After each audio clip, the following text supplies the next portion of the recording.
Hey, y'all. Welcome back to It's Been a Journey podcast. We're here tonight with special guest Pastor Taniesha Ramsey, all the way down there in Florida. Okay? Florida, how do we say it here? Florida, Florida. That's what we say.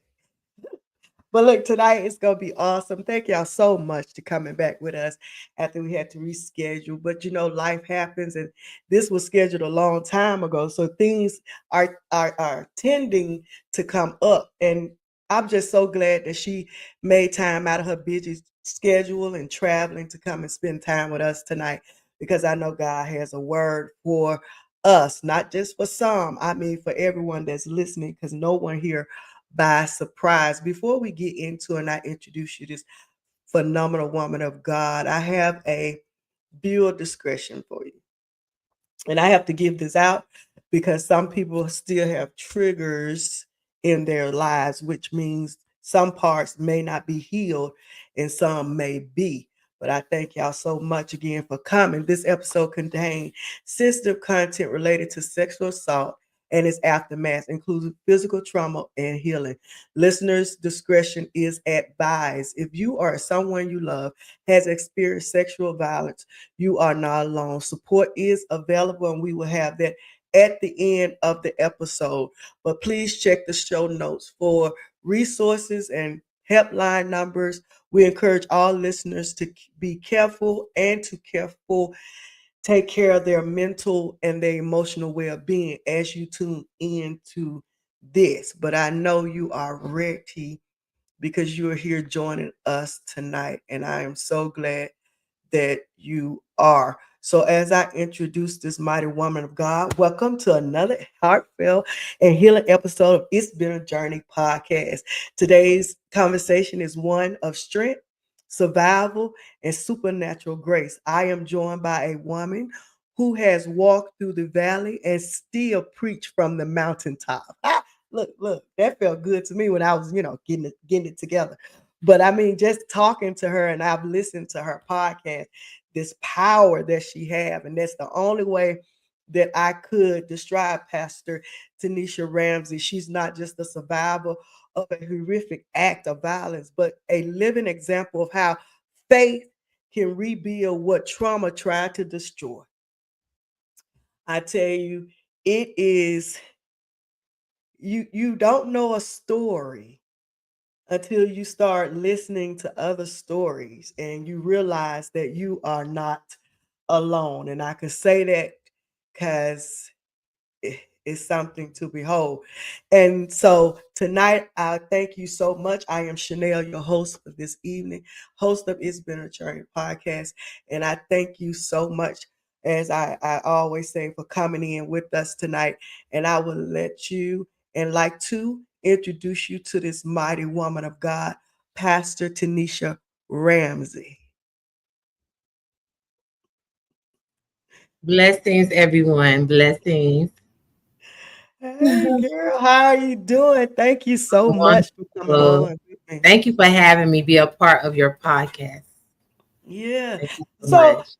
so Pastor, before we Mhm. even get into the question part of, you know, the meat of tonight, Mhm. introduce yourself to ones that may not know you. And you heard me say Florida. Florida. Florida. We try to get Mississippi, okay? They stopped saying we South. They try to say we South East. Nah, we the Uh, dirty. Look, they took it I say we from us. got all it's so many different accents all mixed up. Because to be honest, I was raised in Buffalo, New York, but I was raised in Miami, Florida. So I've been in Mhm. Florida since I was 8 years old. So it's like a mixture of Right. New York style and Southern mixed together, but I talk fast, so I had to learn how to slow down when I talk. But when I get mad, it go faster. So, Right. Florida. Florida, Florida. And look, I'm telling you, because my family on my mother's side is from Louisiana. They are Creole. Okay. So I talk fast too. Sometimes I get on Yeah. here, I say, okay, y'all, let me, and then that southern diction, that draw, Yeah. as they call it, come out. But I am Yes. so glad again that you came and spit because you just got off the road. Yes, but I am so obedient. I promise I'm gonna be on here, and I picked this day. We gonna do this. Right. I'd like to thank everybody for coming on. Evangelist Sharonda, I see you. Amen. Nisha, yeah, Keith is on here. Thank Yeah. you for coming. So, right here, tell us about your ministry. You just Okay. opened another Yes. Yes. another praise and center. So, tell us Yes. about that. Okay, so the ones that do not know of me, that may not even see me on Facebook, I am Pastor Taniesha Ramsey, aka the Prophetess CEO. If you guys see the Prophetess CEO show, you already know it's real talk, ministry, entrepreneurship, and business.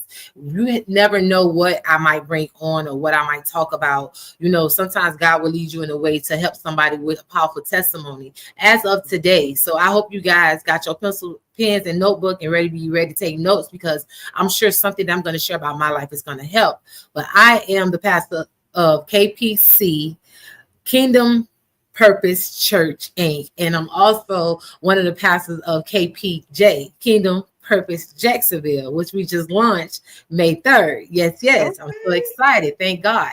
You know, we in the kingdom business. We are, ready to just do what we supposed to do as kingdom builders, kingdom ambassadors. So that's what we all about. We all about healing, deliverance. We all about, being real, uncut, unraw. Because to be honest, everybody's not going to come into the four walls. We have to meet people where they're at. And in order for us to meet people where they're at, we got to go out. We cannot stay closed up. We cannot be traditional. We cannot be religious. We got to be real. They want transparency. People will love transparency, and they can relate, then they will come. But you have to meet people where they're at. And I think what it is with ministry these days, everybody want a platform. And it's not about the platform. It's about saving souls. It's about going out, where you came from. Maybe you went through some things, some trauma in your life, and maybe your ministry is trauma. Maybe your ministry can be something else. Whatever you've been through, you overcame. That's your ministry. Right. So I need people to look at it different. I need you to understand that, it's about coming in the four walls to touch and agree with each other and worship with each other. But it's bigger than that. God is everywhere. So why will we minimize God when we can explore so much to somebody else and build them for the kingdom of God and build evangelists? Let's go. We go out to evangelize. So why we're not building evangelists? Because everybody's the evangelist, but you got to see yourself as the evangelist too. Are you willing to do the work? Are you willing to, people to come against you, to come get you with your name, maybe name call you, maybe say you're not ready, but we don't answer to them. We answer to God. So when you answer to God, we don't worry about what people, places, and things are saying. We do what God tells us to do. And sometimes people don't see the vision that God gave you. They don't understand. And sometimes we have to do this call on our own and by ourselves. It's not easy, but it's necessary. So the process is never easy, but it's necessary. So I just thank God that I'm able to not only to come and be a part of this podcast, but also to be on here with my spiritual sister, because our spiritual mama don't play.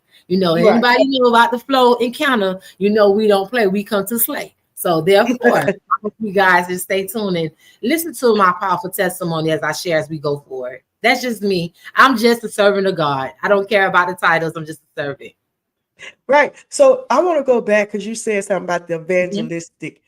Tell our audience, what is evangelist? Because a lot of people know preacher, teacher, the fivefold, but actually, what is evangelizing or / being an evangelist?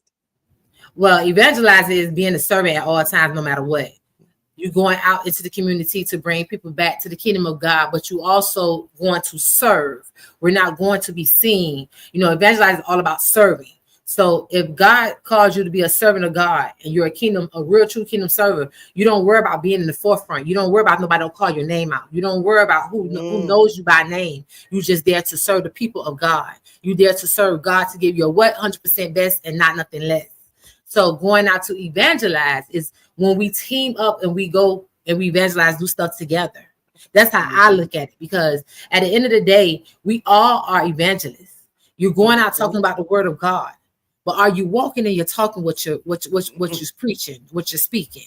A lot of them can talk it, but a lot of them not walking it. Let's be real, y'all. So we got to look at it like that. Am I really being obedient to God? Am I really going out evangelize like I'm supposed to? We're supposed to be the example of God. We're supposed to let our fruit show. We're supposed to be, when they look at us, they see God. So that's what I look at. What evangelize is to me is going out and being a servant of God, serving the community, serving the homeless people, whoever is that need me to serve them at that particular time, but also let them know about God, about the God that we serve and how he brought me out. Because some people want to relate. A lot of people don't open up, want to talk because they can't relate to you. A lot of y'all got a powerful testimony, but you're not willing to share because you're embarrassed. We cannot be embarrassed of what we came from. Right. And we don't have to be stuck there. I hate when people do that, like, oh, I got a powerful testimony, but you're not willing to share it. You're not really even willing to go back to maybe even go through that thing again. Because let's be honest, y'all, some of the traumas that we've been through, we really, it takes us a moment to get to where we at. Because I'm gonna be honest, I'm just gonna start with me because I'm talking about me today anyway. What happened to me, and we're gonna get details to it more, but what happened to me, being raped is not easy. Going back and going through the incidents to the scene, what really happened, my life changed real big at the time. I'm not gonna go too much detail. I just want them to understand. Sometimes we've been through stuff. Maybe you've been molested. Maybe you've been through domestic violence. Then maybe it's hard for you to talk about what happened because you don't want to repeat what you've been through. But can I just help somebody on tonight? If you are here and you've been through something, can I just help you get healed and delivered on tonight? Go back and play it through. Which means it might hurt, but it's going to help heal at the same time. Sometimes we have to write that thing out, what happened. Maybe we can't speak the words, or maybe we can't even talk about it because it hurts so bad to even talk about it. But you can write about it. This is why it's necessary to do journaling. This is why it's necessary to have a composition book. I mean, just start writing and then read it to yourself. Go back through the things that you went through, but think about this. God brought you through. You did not get stuck there. Yes, you had a time of, separation. Maybe it's a time that God had to see if you really trust him. Maybe God had to test your faith to see if you really going to come out of this. Some of you had to deal with bitterness. Some of you have this attitude, feel like nobody can tell you nothing. We have to change the way we go through stuff for a reason. God don't give his hardest situations to the easy ones with the soldiers. He gets to the hardest stuff because he know we can handle it. So if I'm a soldier of God and I know God trusts me, I might didn't understand at the time when the incident happened. But as time went by and I got closer to God, my walk started to increase with God. My spiritual growth walk, let's go. I started to reflect on why God put me through it. He gave his hardest battle to his strongest soldier. I didn't feel like I was the strongest soldier at that time at 13. But my life now, I'm looking back at my life and what I've been through and what I overcame. I am the strongest link. I am the one that's the winner. I did not lose. It might have happened, but I did not get lost in the situation. I healed and I overcame it. Somebody need to hear that. I'm gonna stop right there to get to the questions. Go ahead, because look, I'm trying to man YouTube. I'm trying to make sure Facebook going. Look, I'm trying to make sure you see what they said. Look, thank you, RJ Jackson III. I saw you today, man of God. I'm gonna contact you. Don't know why, but you came across my Facebook and it stuck on me, and I'm glad you're here tonight. Amen. Amen. God knows what He's doing. I trust Him, and I know it. So I know that when I first, spoke with you, we have we women of entrepreneurship and just your personality and everything. So when I first contacted you, I was speaking on when I first met you, you was on live, and I think you were just leaving the church and you had a seizure. So I'm thinking, I'm calling. I said, Lord, he put you on my mind. And I said, well, Lord, let me contact her. I said, because this is because a lot of I was telling you, being a barber, a lot of young men start saying they were having seizures. And I said, wow, this would be a great testimony. But God had peeled an onion. I didn't know the deepness of it. But you know what? God knows when it needs to be done. He knows what we need to hear. So right here, we're going to get into these questions.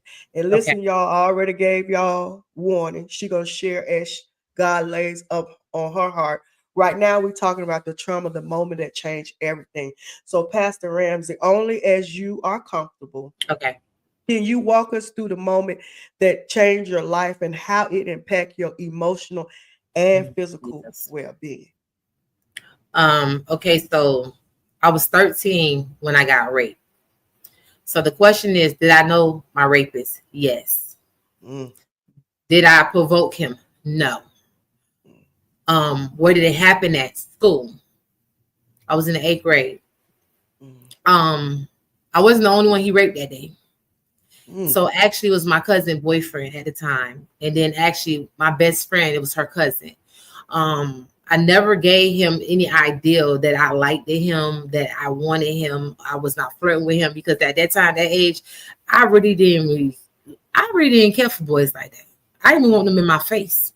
Like, to be honest, I'm just real around Mm-hmm. uncut, y'all. So if I say some things a little rough, y'all just gotta understand that's just me. But I don't care for the attention at the time of boys because I did not like boys touching me. Mm-hmm. So me getting raped that day was not the only person got raped. He raped that day. I was the first one, but I wasn't the last one. If that makes sense to anybody, what's going on. So Mm-hmm. trauma going on with self with him first. I would not say any names because of certain situations, but I'm just gonna give you the details. So I was walking to the portables and he decided to come behind me. Before he raped me, he pistol whipped me. So Mm. basically I was really almost left for dead, let's be honest. I had a gash in my head, blood was coming out of my head. So I was like, not unconscious, like off and on. Certain scenes, I can remember certain scenes. It's like blurry, I can't really explain, but I remember the incident of him pistol whipping me. I remember calling out, trying to find somebody to help me. But what happened was, anybody that knows you're from Florida, you know that the schools have portables. If you're not in the building, you're outside the building. There's portable classes that you have to walk out to the field to go to the portable. So he snatched me in up under the portable. So I remember just laying there and blood just coming out my head. I remember just trying to fight for my life. Was I scared? Yes, I was scared. I was vivid. I didn't even know if I was gonna die, to be honest, because whatever he was going on, he was battling with a demon. Let's be honest. Mm-hmm. I don't really think he knew he was his stuff. He might have been high. I don't know. I can't really say because at that time, I'm 45. So at that time, kids do stuff. At that time, we were sniffing glue. Let's be honest. We tried some of everything because everybody else was doing it. So I can't really say what was going on at a particular time, but he was a drug dealer at an early age. So I was 13 at the time. I think he was like 16 or whatever. I remember the incident and I remember him beating me. And I remember being left in the field for hours. I remember not able to move. When I was found, my clothes was halfway off me, ripped off. So I was embarrassed. I remember walking, and I remember this lady helping me and taking me, dropping me home. At the time, my mom was not home. She was at work. And I didn't even know how to tell my mama, to be honest, because I was so scared. So many things was going through my head because I knew what type of lifestyle this boy lived. I say man because they're men now, but the lifestyle that he lives. I remember him saying, if you tell somebody, I'm going to kill you. So let's be honest, I just got pistol whipped. I didn't know what to do. Right.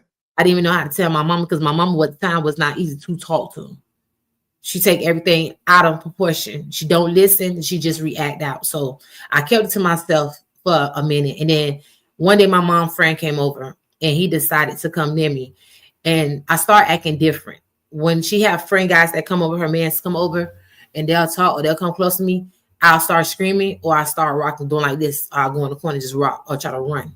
And she noticed something was off. She didn't understand why I was acting the way I'm acting, but somebody told her about this place to take me so I could go get checked. So when she did, they had untold her. I told them what happened, and they had untold her what was happening. I thought I couldn't have no kids because that's how bad it was. My insides was practically torn. It was real. So, my dad was vivid. My dad, like, he was on go mode. He went looking for him. So my stepbrothers, they was ready to kill him. I'm gonna be honest. His mom hid him in the basement and hid him from my dad. He finally went to jail, but he didn't go to jail for me. He went to jail for the other girl because they felt like I didn't tell in time like I should. But when you're 13 years old, you get pistol whipped. How comfortable will you think you'll be to go tell somebody that somebody just rape you and then try to kill you? And then they threaten to kill your life. So what saved me was how they know the evidence was there because they got the samples for one, and then he bragged about it. So when he bragged about it, they had already sentenced him. But what happened was he didn't get a full sentence for me. It was a partial sentence. So just imagine me 13, and then later on in life, I go to high school. I'm in 11th grade, and boom, he pop out of jail. Now I'm getting harassed. Now I'm getting threats. Now you following me for school. Now you killing people that I'm attached to. I watched my friends die. Because actually one of the guys that I knew when I was in high school, he knew them back in the days. And because he was trying to protect me, the boy got killed. He got shot in the head. So my first person watching somebody brain shatter on my face, that's more trauma.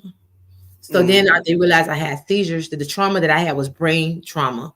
So now my life is not the same anymore. Now I have to live with seizures. So all my life, I had to listen to people say, oh, it's a demon. It's a demon. Let me just help you out right here. Every seizure is not demonic. I understand that there's spirits and that people have seizures. But before you open your mouth, get educated, please. Right.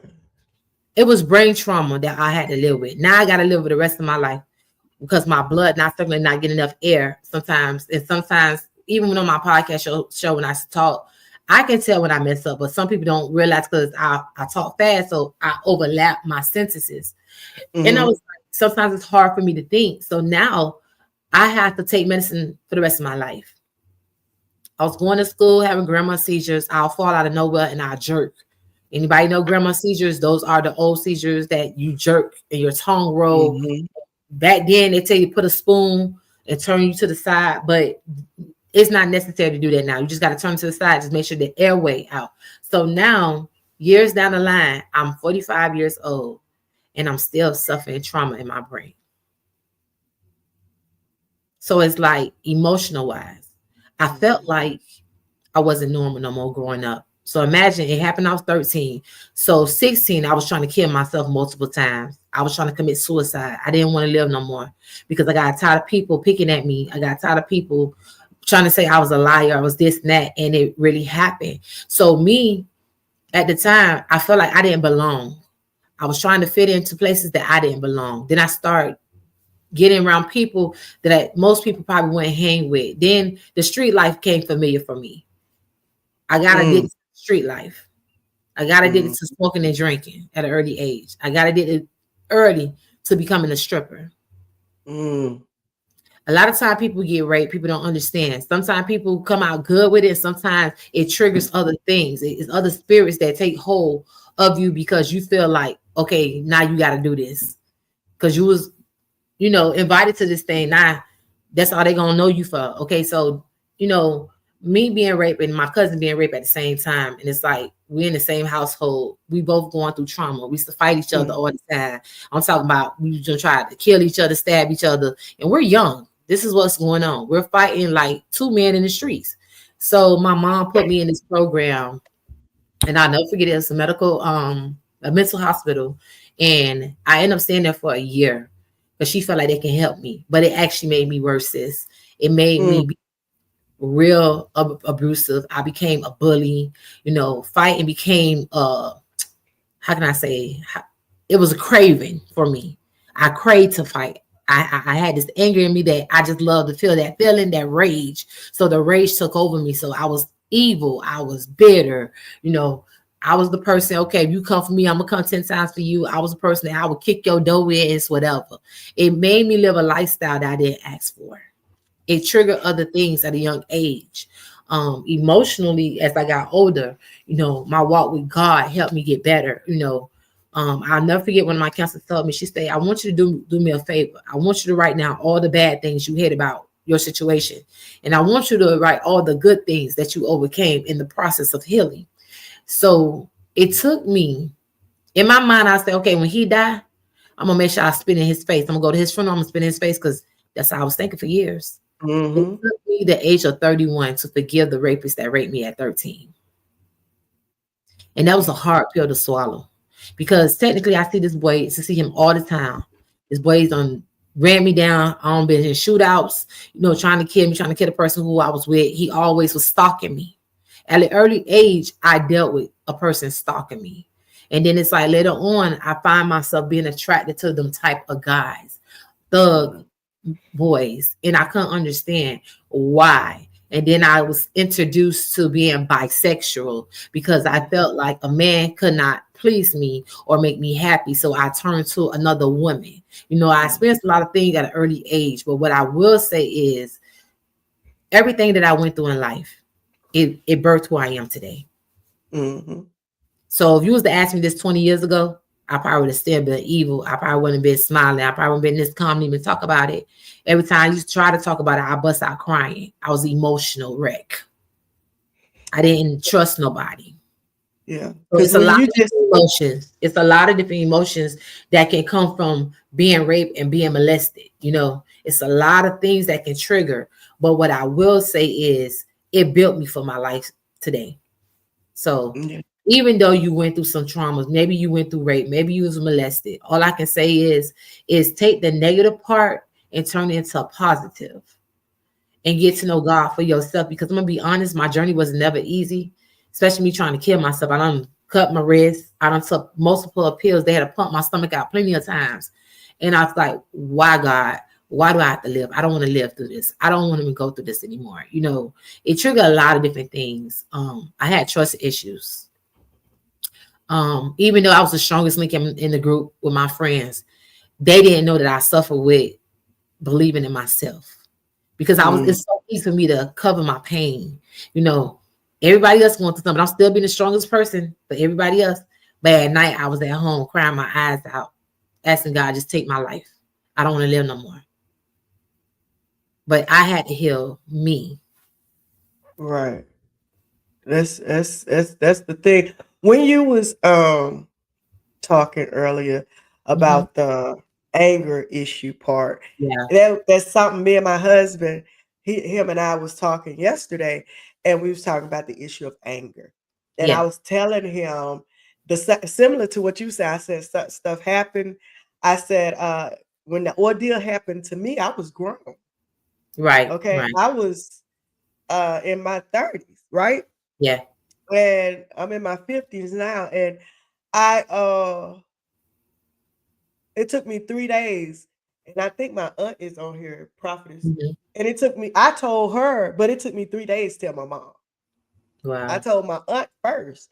And it Right. so happened, it's like you really don't know everything like people going through. It's something serious. So Yeah. I told him, my mom said one time, it's like you be hyped to fight. But it's because you didn't fight at that moment, maybe, Mhm. that you feel Mhm. like that Mhm. I had no control. My Yeah. head was bleeding. I had no control. So I'm gonna fight right now.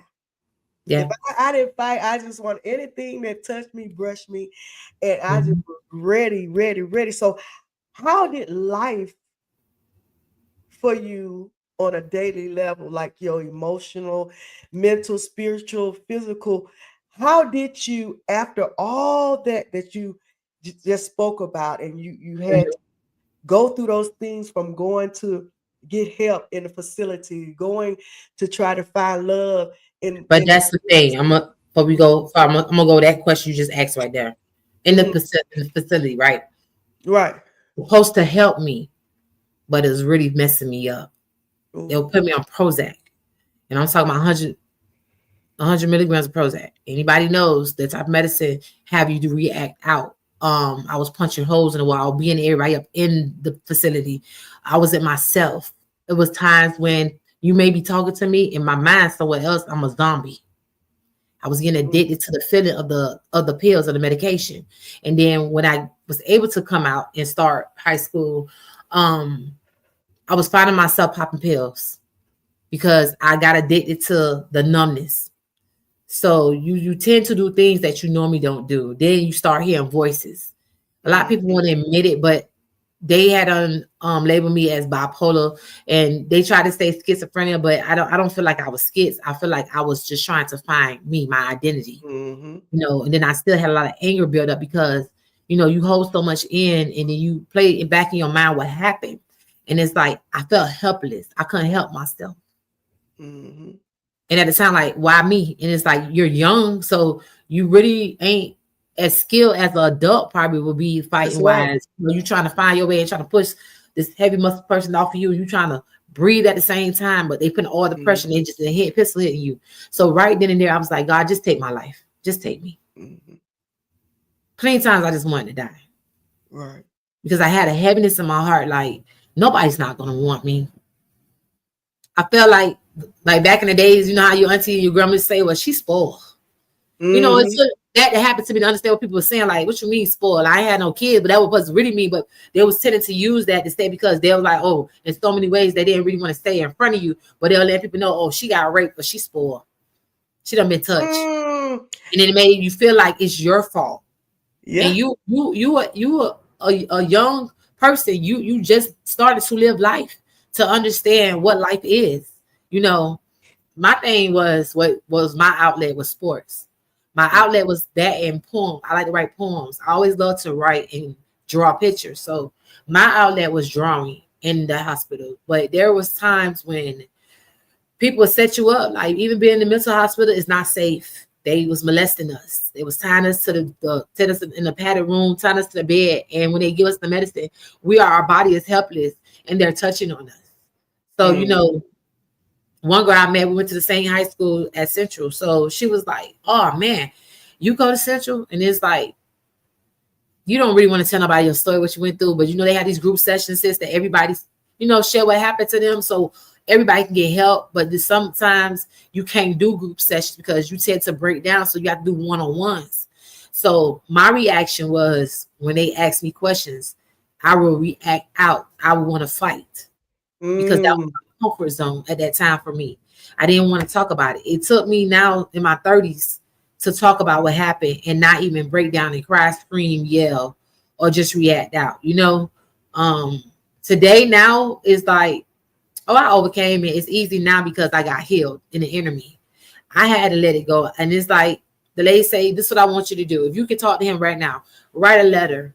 And then you're going to read it out loud, what you wrote to him. So you can see what you're saying and see how you're going to overcome and you're going to heal in this area. So that's what I had to do. I had to write out a lot of letters, like times when I was emotional, things, stuff I wanted to really say to him. And I really can't say right now on the show because it was some bad things I said, cuss words. But today, now, I thank God that I did go through it. And people might think that I'm crazy when I say this, but I'm so for real. I thank God that I did go through it and I overcame it. Because now I'm able to help somebody that went through probably what I went through or maybe even worse. And I can help them to, you know, get healed and deliver. And then I understand the call of my life. Like everything happened to me for a reason, but God had an assignment for me. I had a mission way before I even got this age and didn't even know what my mission was. But now looking at myself at the age of 45, about to be 46 this year, I understand who I'm called to and what I am called to do. So I thank God just for that, you know, just to even share my powerful testimony and understand to tell people that you're not by yourself. Somebody got a story worse than yours, but your story going to give a powerful breakthrough. Your story going to get somebody healed and delivered.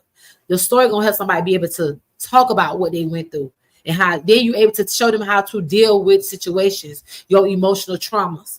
For years, I wear my emotions on my sleeve. Nobody couldn't say nothing to me. But now, by the grace of God, because who I had come in my life after that, after all the pain and suffering, now I'm able to be the butterfly that God called me to be. I'm able to spread my wings and fly like God need me to fly. You know, I just look at it different now. You know, I suffered for a long time when I finally did have kids, wondering if what happened to me going to happen to my kids. I got to the point that I didn't want nobody to be around my kids, don't touch them. Like it was bad, sis. Like it was real bad. And I was like, God, you got to help me in this area because I'm about to lose my mind. I know I got over what happened to me, but why I'm being overprotective when it comes to my kids? Because you know, you plan the thoughts in your head, what happened to you. Nobody don't want their child to be raped. Nobody don't want their child to be molested. Nobody don't want their child to be beat on. You know, I went to domestic violence. I picked the wrong man for years.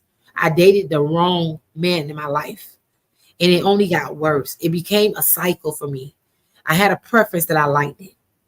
So I just thank God that I'm able to see what I overcame and how I'm able to help people. Like now, emotional traumas, man, listen, you couldn't say nothing to me.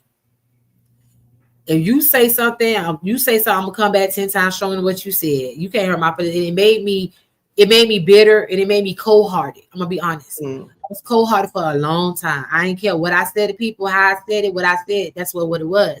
I didn't care if I hurt your feelings. I was the type back then, whatever I said, I hope you hurt worse than me. Mm. And I find that was a spirit, true indeed. But the demonic spirit wasn't the seizures for me because I had real trauma in my brain. Sometimes I forget what I'm gonna say, but I make it look so good you wouldn't even notice it because I know how to come back and say another sentence, cover it up. Because in my mind, like, I don't want nobody to think that I'm stupid or calling me dumb. Right. God gave me the strength and gave me the courage to overlook my flaws. It's a flaw. You know, people picked at me. They said that I was a demon seed. You know, I was infected with demons, not understanding that the seizures that I had no control over them. You cannot touch me when I'm having a seizure because I'll move the whole room in you. I'll throw you. That's how powerful, strong the seizures, the reaction was on me. So now at the age that I am now, I think it was like 2 years ago, I'm not only do I have grandma seizures now because of the trauma in my brain. Sometimes I don't get enough air. Caused me to have these other seizures called falsical seizures. So falsical seizures is like my left side get numb. I could be looking at you, sis, like right here, eye to eye, but I'm not really looking at you. I'll fade off or I'll lean like this to the side. And it's like my mind somewhere else, but then my body locked down like I'm having a stroke. So I have no control, but the only thing I can do is look sideways, back and forth, or up and down. My jaw get locked, my teeth get twisted. So it's a lot. So when the air is not circulating on one side of your brain, and you're seizing, I'm able to see white dots before I go in a seizure. So I'm able to tell you what's going to go on. But we only have like 10 seconds to get me where I need to be at, which meaning if I say I have a sharp pain in my back and it's moving, it moves like a nerve. So the nerve in the back of my head, that's like I hit it on this side, back of my head, and on the side right here, right? So if it's hurting and I'm telling you I'm about to have a seizure, I'm seeing white dots, you got to move fast because if this hand don't get lifted up, I'm going to get stuck. So me and my daughter, she's 13, she found a way to help me start rubbing the nerve so it can move. But if I get stiff and we don't move me a certain place, like to hold me up, if I fall, you got to just let me stay there and let me seize out, because if not, it's going to go a whole nother way. So now I have to be careful. They say that falsical seizures are not as bad as grandma seizures. I beg the difference. And I'm going to tell you why. As I went and did my research, because I also was a pharmacy tech, so I was into medications. I was like interested in what this for, what this does. You know, I really wanted to be a pharmacy MD at the time. But at the time, I really couldn't do the studies because I used to forget a lot of things. So I felt like I was dumb to even go that far to do regular pharmacists, because I doubted myself because of the situation that happened. But now today, I thank God that I'm able to have courage about myself and be a boldness like never before, because this was what you see now, what everybody see, the boldness in me. I had to build that boldness. It didn't just come right away from me. I had to build it. So to see me now where I'm at is a blessing in disguise. I can't move. My body is hurting. My eyes getting heavy. You know, I can't get overwhelmed. I can't get stressed. So even though I make my life look easy, it's not easy for me. Every day I wake up, you can wake up and feel great. Me, sometimes I battle. And when I say battle, I battle in my mind. Not that I'm feeling suicidal or nothing like that, but my brain, I can feel my brain thought process moving real slow. And then I can feel a heaviness on my head. And the heaviness feel like somebody is taking a screw in your head and pushing the needle inside your head. And you have no control of the nerve. So I battle with aches in the back of my head. Sometimes I have to lay down and wait for myself to calm down because I can't be overwhelmed. I can't be overstressed. I really don't supposed to drive at a certain time. So when I'm having these episodes, I'm not allowed to drive for 2 or 3 days. Was one time she wanted to take my license from me, and I was like, you can't take my license, doc, because I'm a mother and I gotta go get my kids. And me personally, I die for my kids. So if I had to have a seizure, trust me, I'm going to get my kids. Either they gonna take me out or God gonna cover me. So it became me and God.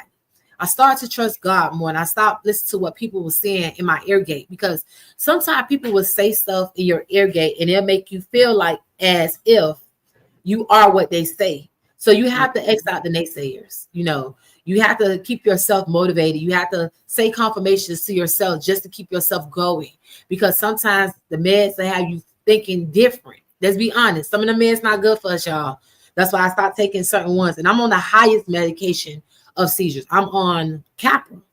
Not only by itself, I was taking like 3,200 milligrams a day, plus Vimpat 200 twice a day. Now they got me on Topomat and Capra, but I don't take it every day. So I found a natural herb to drink the teas that is better for me to function than me just taking the pills twice a day. So I might take it in the morning, but in the evening time, I won't take both of them. I'll just take the one for the headaches. And then I just make sure that I eat. I have to make sure that I eat right, because it matters with food. Like, I can't eat too much starchy food with the Kappa, because then, it's a steroid, it make you gain too much weight. And then we got to be mindful that heaviness of that medication, just because the doctors say take this don't mean it's good for us. So sometimes you got to go and check the medication that they give y'all, because we have to make sure that that's what it's for. Because I don't have doctors give me stuff and it was not helping me. It wasn't helping me. But what I will say is, dealing with depression at a young age wasn't easy either. But even though I was on medication, I got off Prozac, then I got on Zoloft. What I will say, Zoloft is more milder medication, but don't let them give you 100 milligrams. I think 25, 50 is the safest for anybody to, take for anxiety or depression. That's what they give it to you for. But I also see that they give you, when I read out what Topamax was, that's one of the medication they gave me. It was supposed to be for people who have schizophrenia. I'm not schiz. I'm not claiming that. Right. I don't know what they say. And they really give it because of the seizures, headaches that I have, because I do have something called seizure headaches. And that's when I was telling you, sister, it made me feel like my head is hurting. I can't really look at the lights. Everything is just heavy. And then it's like a sharp pain, like somebody really just screwing a needle in my head and just yanking it back. So sometimes I can't hold my head up. Sometimes I do have to rest. I do have to lay down. With this situation, it's not easy. I make it look easy. But the reason why it's easy for me, because God is all in my life. I put God first in my life. Right. So in what ways did your faith? You went right on into my next question. Yeah. So the more I trusted God, the more God gave me faith to believe in him. And the more I had faith, the more hope I had, the more things that I overcame. The ones say, oh, you're going to be like this, or you're not going to overcome this, or you're going to suffer with this. That ain't for me. And that's when I learned that I don't have to accept what people say.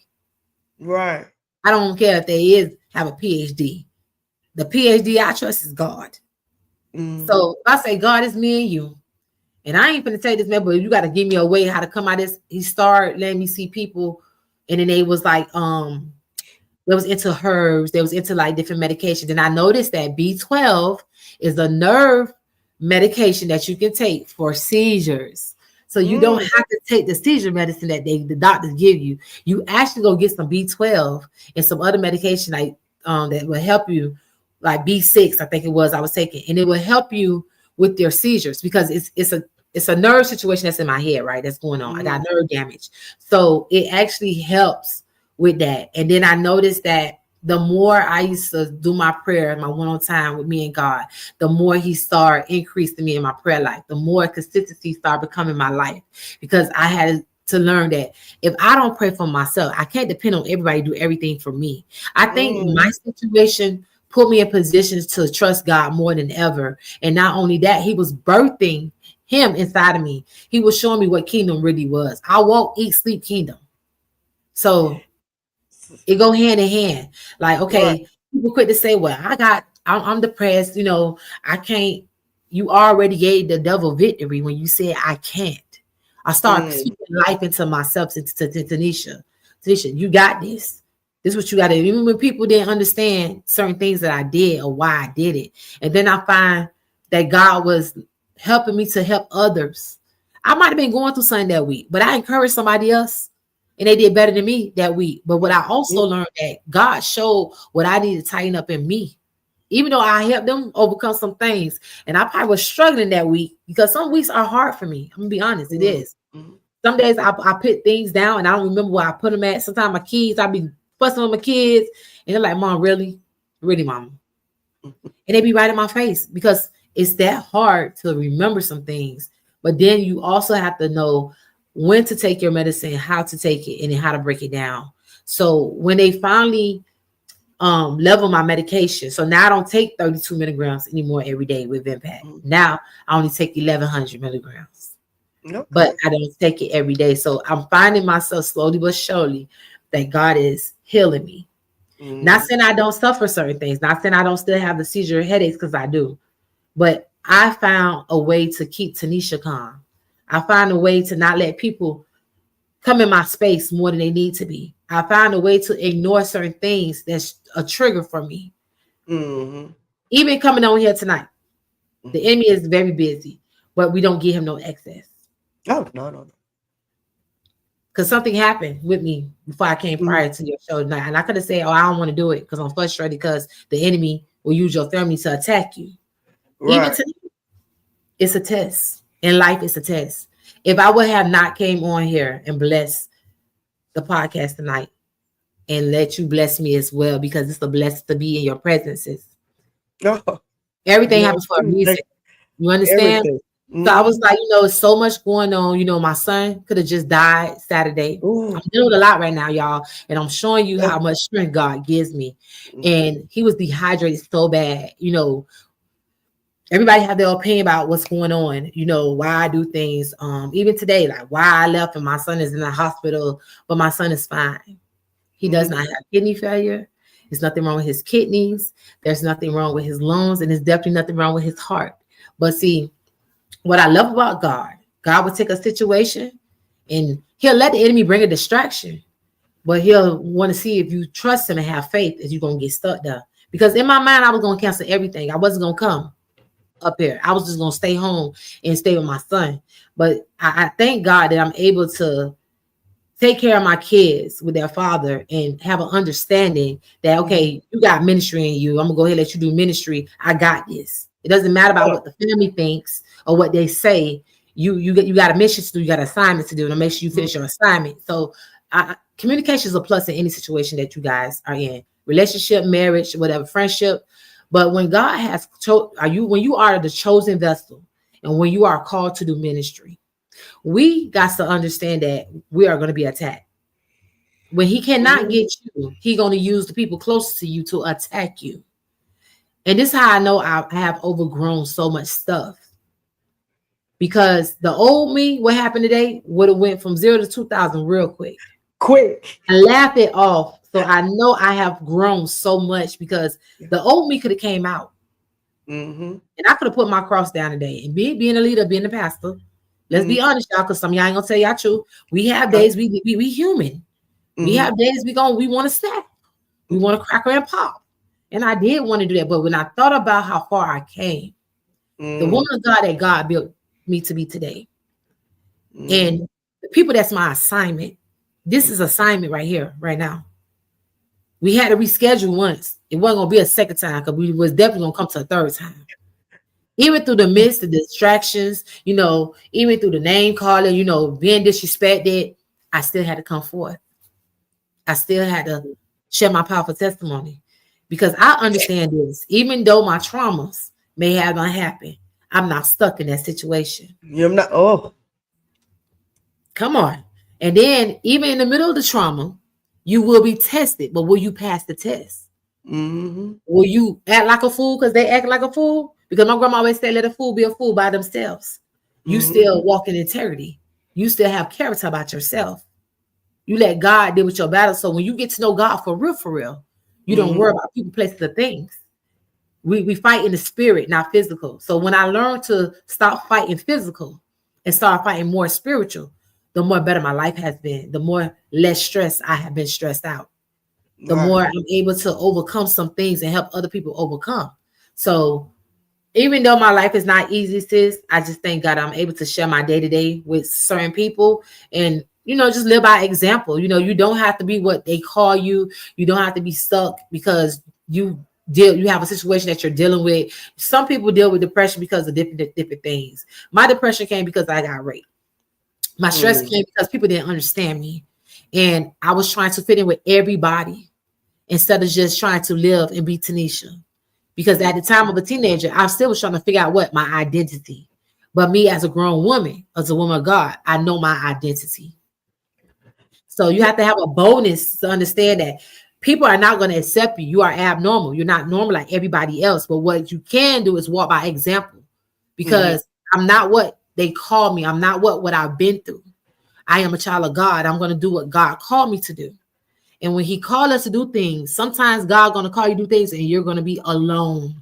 You're going to be a loner. Nobody's going to understand. You know who your ministry is because the people went through what you went through. But that does not mean that they are meant to be your friends. It does not mean they are meant to walk with you. You will know who God sent you to walk with you, who you supposed to minister to, who you are called to. Because you know why? Because they can relate to you.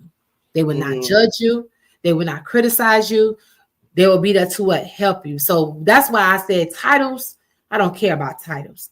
I done been with a lot of international pastors, speakers, entrepreneurs, because I have a lot of businesses myself that I have did in the past that I'm doing now. But what I will say, God has shown me what not to do in the process of the season that the people been in my life. I don't hold grudges. And it took me to the age of 40 to say, okay, God, you finally got to I'm actually take unforgiveness out of my heart. And the more I forgave people that hurted me, the more that God let me live, overcome blessings with a life that I would not change for nothing in the world. To see my kids when I thought I was going to make it, I could have been dead 9 times, different situations. And to see me now, man, it's mind blowing. But God, never let your disability stop you for who God called you to be. I'm going to leave you with that.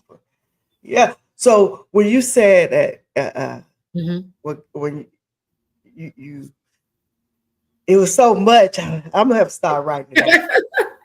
Okay, because I'm telling you, the nuggets, like no grudges, and anger, and how the enemy tries to come against you. Everything that happened from 13 to 40, the unforgiveness, the writing of the letter, the reliving and telling how you feel in the atmosphere with people you don't have friends. Oh, it just boiling in my mind.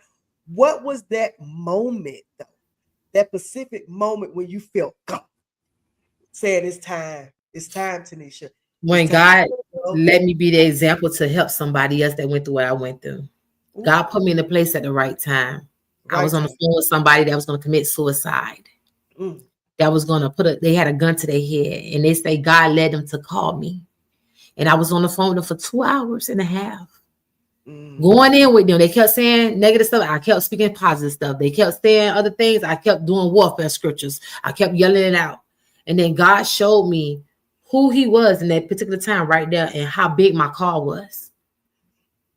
And then he showed me was that used to be you. So it got deep for me because it's like, okay, now I don't overcame stuff for myself. But when God showed you how you help somebody else come from being suicidal and being an overcomer from addiction, because I had addiction too. Yeah, I used to hide it. I was a social hire. Like the ones I go to work every day, but the weekends I get missing. Yeah. Right. You didn't even know that I'm high because I have high tolerance for drugs or alcohol. I was that one. Yeah, I was the one playing double dutch. Yeah, I was called to the ministry, but I didn't want to do ministry because I still like to party back then. And I ain't talking about now, I'm talking about way back then. I'm talking about years ago. So it comes a time when God will let your life reflect in front of your face when you got to grow up. So me just helping that person, and I'm looking at them on the camera, they got it just like this. And I said, I'm hearing what you're saying, but the demon that was in them raised out of them, and you seeing it on them. See, people don't believe in that. Like I think some people really need to read deeper in the Bible because it's biblical. Let me tell y'all something. Voodoo is real. I've been through that too. People would try to put stuff on you, and you would see things in the spirit. You like, I'm tripping. And you think you hallucinate, but you're not. But to be in a moment, and I remember what it felt like. Even one of my ex-boyfriend playing Russian roulette with me, putting the gun. So that's what it made me reflect on. Like, oh my God, I was in that position. Okay, God, what do I do? He was like, how did you overcome it? Speak life into them. God Mm-hmm. used me to minister to them. So that was my God moment. That when I speak life into them, they was able to just throw the gun down and just lay out. My job was what? To pray, to intercede. So that when I noticed that I was built to be what? An intercessor as well. I mean, not doing because somebody told me, oh, you got intercession in you, or you built the no, I lived the moment. I lived a lot of moments that people don't even understand. It be you and God. God always give you a God moment. Even when I had breast cancer, I went through it twice already. I'm an overcomer. Sometimes people don't understand. You say, God, why me? And he be like, we always say it. God say, why not you? Why not? How many people can really say, oh, I overcame that thing? That's Or right. how many of you gonna still get stuck and still put word curses over yourself? That's self-sabotage. Because you're so accustomed to that hurt. But when you die to that hurt and you begin to feel God for real, for his presence, there's no way we got the Holy Ghost. We're gonna walk the same way we was walking before. There's no way. You living and you walking by example. So now I look at it, I am the example. Right. So now it's like I don't be rushing to talk about stuff that happened in my life, but when God give me that moment to share, I share. Because you got some people in ministry, let's go there, some leaders, they just like to brag about themselves because they just got that prideful spirit. They want to be all about them. They deal with the Absalom spirit. They want to feel like they are God, but they're not. But when you know God, you know Jesus for yourself for real. And you know the miracle signs and wonders that he showed in your life. You learn to be humble. I pray for that. I'm about to take off. I felt that thing right there. Because I was never humble. I was a mess all by itself. I was the one like, oh, please don't let her talk. Oh, she better not say nothing to me. Because I was the one, I was going to hurt your soul. My words hurt and they cut deep. But now God showed me how to love on people. Even the ones that don't even love me. And I suffered with that all my my teenage years. I never wanted to get love back. I always wanted them to hurt like I hurt. But now, now, listen, you can't make me come out of character. Because all the things God have done in my life, and to see my kids, when God blessed me, he blessed my children. My kids are so special to me because I was told for years that I won't be able to have kids. My oldest son, which is 18 now, he was my miracle baby. He was born in 2006. And I'm going to be 46 this year, right? So I look at it. I didn't even ask for the other three. They just popped up and I was on birth control. Let's make this clear. So when God wants you to have something, he will give you just that. You know, you can't give it back. You know, so you got to make your life your best life. You got to walk this thing out. It's not going to be easy, but it's necessary. The process is never easy, but the process is necessary. And I think that's what stuck with me, women of God. When God showed me my process and how far he was going to stretch me, and it made it hurt. Oh, that hurt. It hurt real bad. Some days I cried. Some days I was in the room by myself and I'm like, okay, God, I don't want to live no more. But then he also let me talk life back into myself. Right. So when you really have that real God moment and you know his presence for real, I can't go back. I will not go back. I shall not go back. I can't go back to something that I already graduated 5, 10, 20 years ago. You can't pay me to go back there. But what you can pay me to do is be a servant of God and help God's people get healed and delivered and help them to know who he is, because I am the walking testimony. I am the miracle. So when you have life like that and you overcame that, sis, how can I not thirst for God? How can I not share my different testimonies? I got so many different ones, but just the icing on the cake, something they say I would never be healed from. Can I just be honest right now, sis? Go ahead. I'm already healed. I'm out already. Because when God showed me, don't take that medicine, and I'm shortly but shortening, I'm cutting it. I'm not taking it on a regular basis. God gonna heal me from this. Oh, yes, he is. Already. Heal me from this. He already has. Because you know what had to get healed first is my heart gate. Yeah. My heart was bitter. It was messed up from the flow up. But the love that I have for people, even when they don't have love for me, you know, sometimes people do stuff to make you come out of character. They know your past hurt, your past traumas. So sometimes they do stuff to trigger you to just say, oh, she ain't here. She ain't overcame it. Oh, she ain't the woman God she called herself to be. They do stuff to try to bring you out of character. So when I find myself and I can find love in the middle of my mess, and I still have a reason to smile. I've been through hell and back this last week, and I'm still smiling, y'all. Do y'all see this? This ain't no fake smile. I'm still smiling because I trust God. And I know trust God. He gonna make a way out of no way, no matter what. It don't matter who don't believe in him, who don't trust in him. I'm just gonna walk by example, and they can understand who he is in my life, and then they'll be able to come to and know God for themselves. So just being a walking billboard for God's kingdom, that's everything for me right there. So that was my God moment to help somebody overcome suicide. That's a big plus. Because I see plenty of people killed themselves. But to see how far he brought me, some of y'all got that moment right there. Y'all ain't think I was going to overcome it. You ain't think you're going to be able to get to your next level. You ain't think you're going to get to the next step. You ain't even know you're going to get to the next healing session. Because some of us got sessions of healing. We ain't think we're going to overcome that thing. And then we don't overcame it. And then somebody will come right then when you don't overcame and try to bring you out of character. And they want you to go back where you already graduated from. Some of us don't pass the test. And I'm going to tell you why we don't. Because we really don't trust God the way that we say we do. Some of us talk a good game, but we're not walking what we're talking. I eat God's word daily. And some days are rough. Some days going to be tough. But when you read the scriptures, it's Bible. And as our spiritual mother always say, the Bible is never wrong. There is a scripture in the Bible for everyday situations. And I got every daily book. When she said that thing, I was like, oh my God, she coming down my lane. She talking to me. That helped me. And I'm like, I tell people all the time, I had people in my life that's amazing in my life. I'm going to get them shots right now while I'm here because they deserve their flowers. Like when I had a Dr. Kelly Reese in my life, I thank God for her.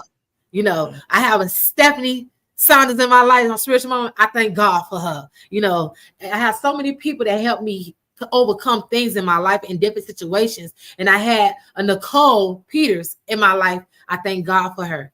And each one of them play a major part in my life. They helped me to overcome things that I thought I could not overcome. And then it's like stuff that I'm still going through, but they help me be equipped to be a better woman of God, to be a better leader. You know, we need people like this. We need destiny helpers. And I think that's what it is. I think sometimes we look for people to be us.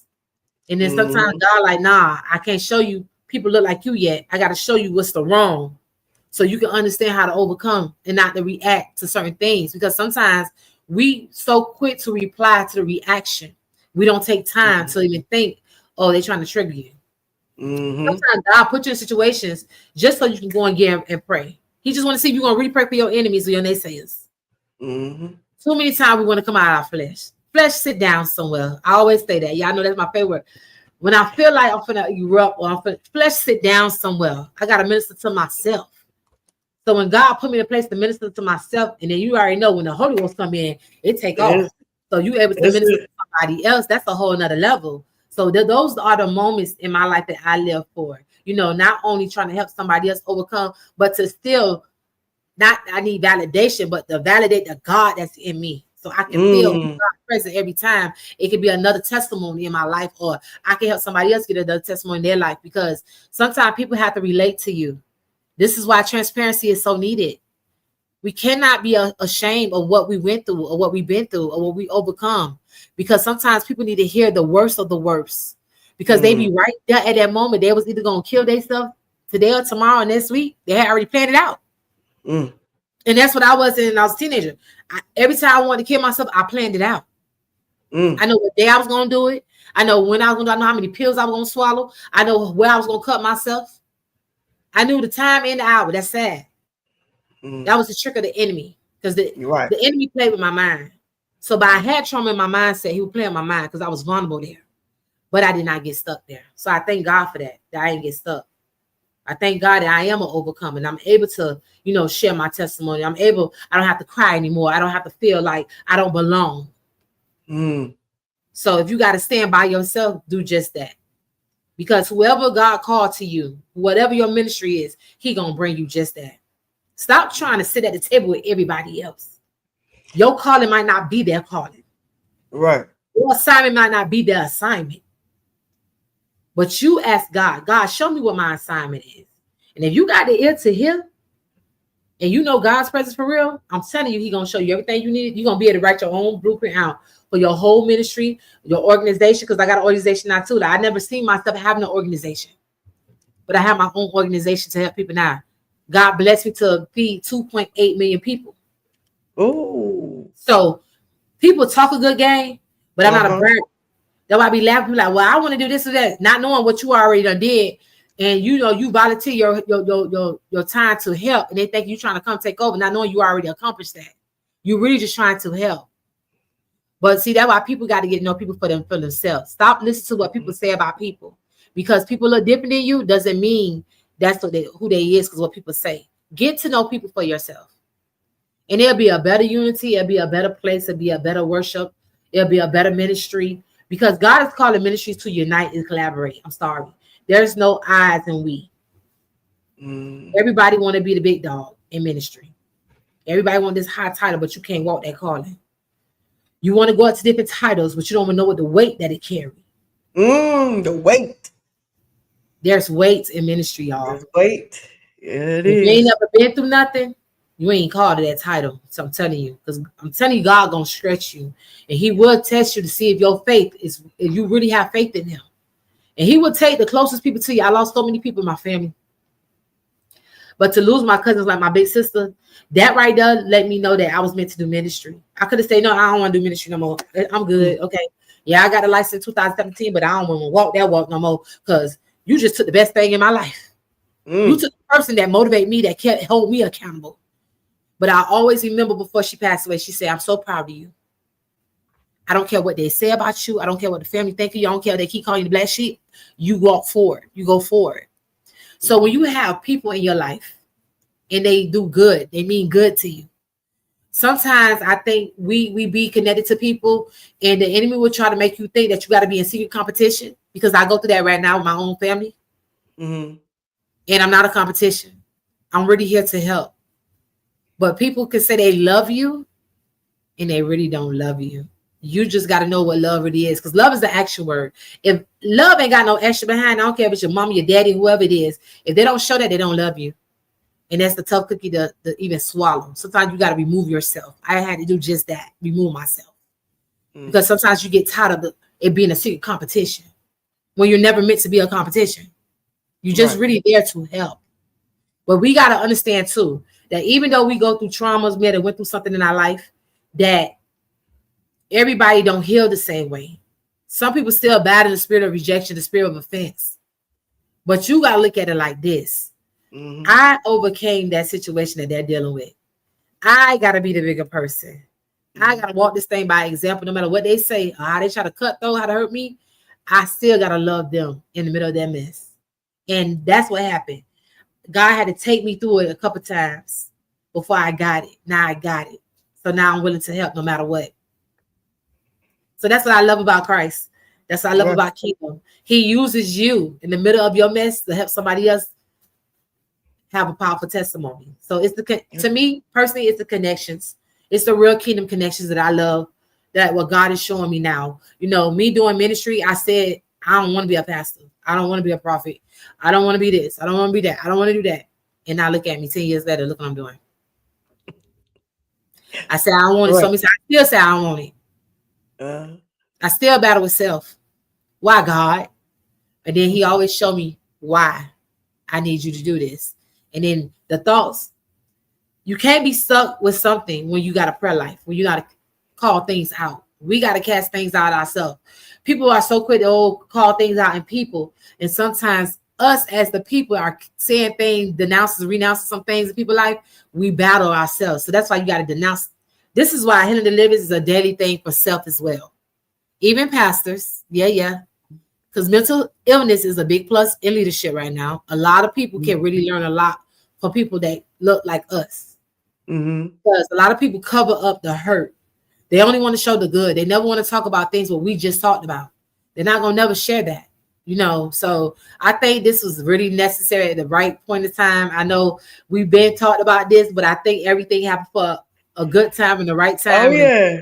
And so I was like, yeah, I'm not going to say I ain't doing it tonight, because a lot of people got blessed tonight. I can't even read all the comments on both places, but I'm just looking at it and I'm like amazed, because it's like, I remember a time when I couldn't even talk about this.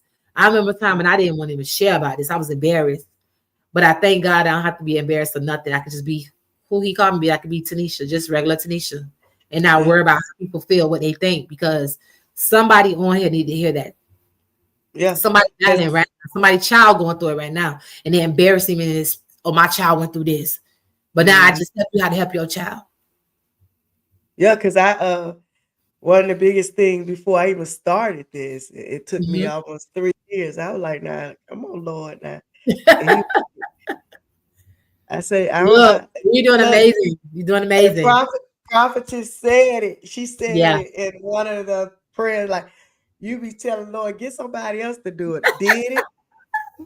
I was like, that Yeah. was me. I Yeah. did that. So right now, Mm-hmm. and I put it up there because you was going in it, but you came out of it. What Okay. would you say to someone who is surviving in silence right now? Speak out. What would you say? Speak out. You have to speak out. Which meaning when I say speak out, face what you've been through, face the flaws, face the traumas, face the emotional traumas. Don't wear the emotions on your sleeve. Start to fight back, take back your life. Don't let the emotional traumas or the emotional battles that you've been through in your life. We can't survive if we can't face what we've been through, or we can't talk about what we've been through. I feel like this. Get to know God. Put God in every day of your life. Ask God to help you to understand the things you went through in life. Give you clarity. That's the best thing we can ever pray for. Pray for clarity. Say, God, I know I went through some situations. I know I might don't understand why I went through it, but God, help me to understand why I went through it. Why? Ask him to give you clarity, because when God give you clarity and he show you him inside of you, there's no reason to be embarrassed, because at the end of the day, we are walking billboards for Jesus Christ. We are the kingdom ambassadors. How can you be walking billboard if you're not willing to share your pain or your past hurt? Pain birth purpose. I don't care what they say. My pain birthed my purpose. My pain made me stronger. My pain showed me what not to do. My pain showed me how to be a better person. My pain helped me to love people unconditionally. You got to go through some things sometimes. Sometimes God has to stretch you so you can get an understanding, get clarity of who he is in your life and what your assignment, what your mission is. So I hope I said some things on tonight that can really help you guys to overcome and just live. Your surviving moment is just living. Stop putting yourself in this box or in this dark place and these word curses saying, I can't. Get can't out your vocabulary. Start saying, I am an overcomer. Start believing that thing. I am who God called me to be. Start speaking life into yourself. But also make sure you journal. I find that journal helps me in my survival moment. How I survive, I journal. And when I felt days when I didn't want to live, or I felt days that, I didn't feel like I wanted to face them, I go back and read what I already overcame. And I see how far I came and where God is about to take me. So God's about to take you to a whole nother level. But you first got to disconnect from them devils. And when I say that, that can be people, places, or things. It could be a spirit. Sometimes people will speak things into your life and it don't mean no good, but we got to know the difference. We got to be around people that love us for real. And we don't have time for fake and pretenders. So if you are connected to people that's always negative, that never see nothing positive in your life, that when you are happy and you are excited and they're asking things about, how you overcame this, how you did this, but then they make it about themselves and then they say something negative or try to hurt your feelings, disconnect from them type of people, please. And that goes for family members too. We don't have time to play with God. God had called you for such a time as this. You are definitely destined for greatness for something in your life. You are definitely called to a ministry in your life. But God will always show you what ministry you are called to. So I hope you guys was blessed by this testimony on today. If you guys have any questions or you need any help with anything, just DM me. I'm not mean at all. I really like to help and serve people. So any way I can help you, maybe it's something dealing with the medication that your doctor probably gave you. I'm into medications like that because I was a pharmacy tech. I can help you so you can understand, get a better clarity how to deal, and I can also show you a better way to do natural herbs for certain situations. So you guys be blessed and be marvelous on tonight. Thank you. Thank you so much for coming on. I mean, you gave so many nuggets. Look, I was trying to type over here and respond over there. out hitting up people on their texts. Where you at? You need this, Yeah. because Yeah. it's important. Like we all dealing with something or have dealt Yeah. with something. But guess what's the most important thing that came to me as you was talking? And you said it. It's the transparency. Come on. People want it. Yes. They want it. But then when they get it, they talk about it. Come on. They said, I don't want to hear if you ain't been through nothing. Come on. But when you They, go they're through looking for something, realness. People these days that really want to know right? God for real, who we are Yeah, called to, they want realness. We don't realness. want no pretenders. We don't want no sob story. We don't want no fake story. We want to see the realness. Yeah, So if I see the realness in you and I see how you overcame, oh yeah, I'm right, coming over there. I'm coming to your ministry. Oh yeah, I'm coming over. I want to connect to you because you got something that I need. right. People are looking You, for something that they need. If you don't have what they need, they're not coming. I'm they sorry. That's overcome just honest from truth. the transparency of the Come child. on. That's it. But then you have those that really don't want to change. They just want to know and use the excuse. I can't listen to you because Yep. And they be on agenda. Yep. But So we I'm gotta telling lead in where they at. So the ones you, that come pretend, you got strong discernment. Come on, somebody. yeah, You yeah, see that? You remove yourself. You ain't gotta be nasty. Say, you know what? God bless you. I'm not for you. And I hope you find a person that you need to help you overcome. right. And it's fine. We just Mm-hmm. gotta accept what it is. I'm loving it. I'm loving it. I love Knock, transparency all day. knock the dust off your feet Yes, come and on. keep on Let's go. going. So Yep. before I get off, do anyone have, hey, Marcia and Denise, and a couple of more that I didn't see that was on, that came on. Do Mhm. anyone have a question for Pastor Taniesha before we let her go? Because she dealt with situation circumstances. Yeah, it does. It is equal, authentic Yes, yes, yes. honesty. And before we let her go, because she's a pharmacy tech, you may have medication you on and don't really understand why they gave it to you. You having certain side effects and you done read about it, Yeah, or you just want to talk to somebody that you could trust that maybe you on something that they try to diagnose you with schizophrenia or bipolar or right. just some trauma that happened in relationships or life, just life itself. And so give them where they could contact you, or like email, or maybe that you have Yeah. for So ones. if anybody that's on, I'm on Facebook. I'm on every platform, but you can really reach me on Facebook, Tanisha Ramsey on here. And then you can also reach me at the prophetessco@gmail.com. You can leave your questions. I can answer it. I can send a message right back to you. And if I don't get to you, my assistant, Evangelist Sharonda, is on here. She would definitely let me know. So just stay connected. If you guys need anything or you want to know the natural way to deal with certain situations that you're taking medicine, because there's always a natural herb to help you with whatever medication they give you. Just let me know and I'm willing to help or whoever. You So the said it's a, prophetessco@gmail.com will be my email. They can email me at.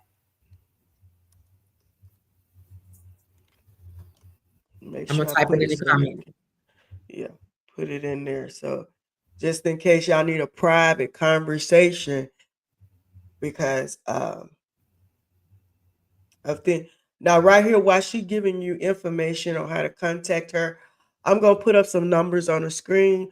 National Sexual Yeah. Assault Hotline, RAINN, with two N's, 1-800-656 HOPE. That's 1-800-656 4673.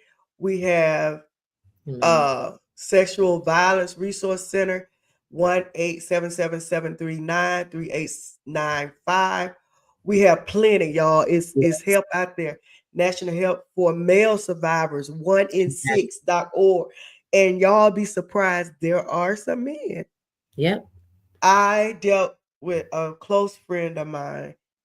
You know how you sell stuff, and the person came to his home and tried to My God. rob him and assault him Jesus. sexually.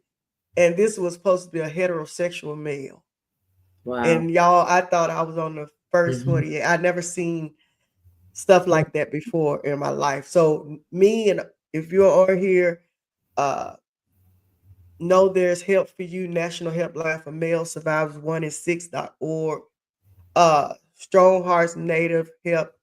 We still got Native Americans out here, even Yeah. that's mixed, even with African Americans. And so just know it's 1-844-762-8483.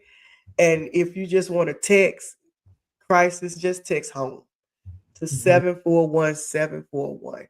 And there's people out here like Pastor Taniesha, the Flow Encounter. I Yes. mean, there's help. They're dealt with suicide, ideation, Yeah. things from trauma going on and everything. And I thank you once again for sharing your journey. If y'all haven't or just coming on, please go back to listen to how God really blessed her. So, Pastor Tanisha, if you stay in the background one moment, I'm gonna close it out. Okay. So Okay. y'all, we thank God for her coming on, and just give her for me and see you. Thank you. So hey, Pastor Nisha was transparent, honest about her emotion, honest about her transformation into who God called her to be. Was honest about it all, and I'm telling you, it takes a lot to be honest and have a testimony that so many going through but too afraid to open their mouth and speak it. Even in leadership, you still have to battle flesh yourself. You still have to put that flesh under subjection. And she told you many ways how she does that. So thank you for your courage, your transparency, your obedience to God, to not just survive, but to also serve in the same capacity as and when you was going through. That's God. Amen. So your story reminds us that God doesn't just rescue us, he repurposed the ruins that people call ruins, and he developed us to reign in spite of all that the enemy tried to do to us, around us, and even in our families. Because whatever the enemy tried to do, if we trust in God, what the enemy meant for harm, that's Bible.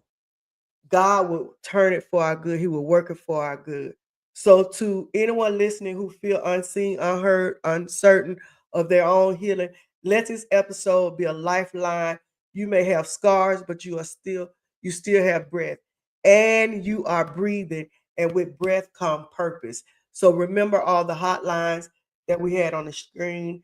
And thank you so much, Pastor Tanisha Ramsey, for coming on. Thank you, my own prophetess Stephanie Saunders, and the Flow Encounter Evangelist Sharonda and L.R. Jackson, my husband on here, and my daughter. I just thank all of y'all for coming, because it was so much in there that I know some nuggets reach everyone's home, because we all dealt with certain things and it may not been the same way.